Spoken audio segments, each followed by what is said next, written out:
Very concerning school attendance data was released today. School children went to class 9 out of 10 times, only 62% of the year.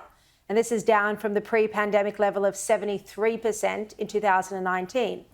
And according to The Australian, education experts are blaming the gentle parenting trend and a lack of resilience. Now, principals say if poor attendance is left unchecked, Australia will have a workplace that turns up only 89% of the time.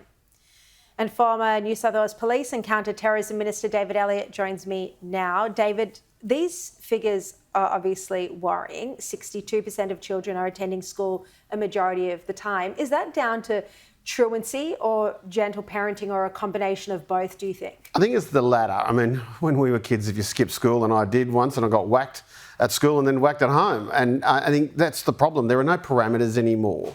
And when I was the Minister for Juvenile Justice, it was quite clear that kids actually benefited from more parameters. When they were given discipline, when there were diversion programs made available for them, they actually then succeeded. And this gentle parenting model is, and of course we've given them a lot of rights, children a lot of rights, and some of them for good reason, because there was this culture of child abuse. But it is a big concern that without these parameters, without these rules, they are just essentially living their own life. And I now know among parents there's such a thing as, I don't know if everyone at home's heard, there's a mental health day. You know, if your child doesn't feel like going to school, maybe crazy. Give them a mental health day. That's great. And what sort of example are we saying to them, that if things get tough, well, you can just walk away? Yeah.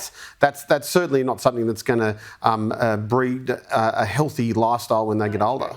I want to ask you about the story that I spoke about at the start of the program tonight, the ISIS brides issue. Now, I'm going to come back to it with John O'Donian, but what I want to ask you, so you were former counter-terrorism minister. There have been a cohort of ISIS brides before. I understand they were the least problematic cohort.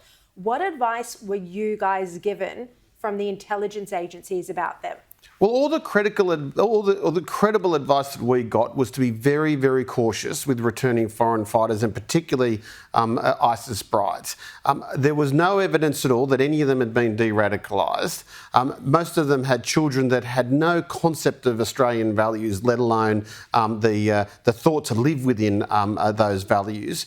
They had lived and had been exposed to a dogma that was a very, very dangerous one, and would never, ever be consistent with the Australian way of life. And so unless Tony Burke is getting new, updated intelligence advice from the same people that gave it to the Berejiklian and Baird governments, well, then I'm very, very concerned at this secrecy culture, because people need to know who's living in their suburbs. Absolutely. Those are incredible remarks. Thank you for sharing that with us. Look, as a former police minister, you must have had a reaction to the revelation, the front page exclusive in the Daily Telegraph today, that the police minister now, Yasmin Catley's driver, was found to be over the limit while he was on the job. He was waiting to pick her up. And it was quite a lot over the limit as well. He blew 0.183, 3.5 times the legal limit. What's your reaction? Well, that's a steady effort. I'm actually quite shocked, having been 8 years exposed to that drivers' pool in New South Wales Parliament. I never, ever saw that sort of behaviour.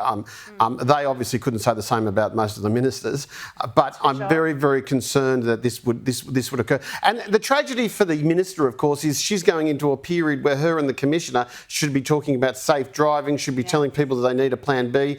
We'll be talking about, and they'll be quizzed over the very, very high road toll that we have at the moment. It's one of the highest in living memory. Is it? And so she's going to be distracted, and she'll be infuriated by that. And I don't think we should be pointing the finger at her. She should not be blamed for this. She hasn't done anything wrong. She hasn't done anything wrong at all. But she has every reason to be furious at the way that the road safety campaign that December always attracts will be completely diverted.